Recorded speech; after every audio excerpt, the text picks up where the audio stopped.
Helping now, the Army Corps of Engineers will start demolishing 6 homes in Florissant contaminated by World War II era radioactive waste.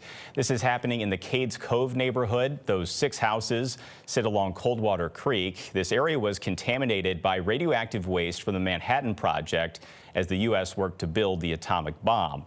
Now, First Alert 4 has visited that neighborhood in the past and seen the Army Corps at work. They said the demolition needs to happen so they can safely reach and remove contaminated soil beneath the homes. That work is expected to take about a year. Once the cleanup is complete, the land will be returned to the homeowners. And those who live along Coldwater Creek and developed certain cancers as a result may be eligible for federal compensation under RECA. You can find more information on that on the First Alert 4 website.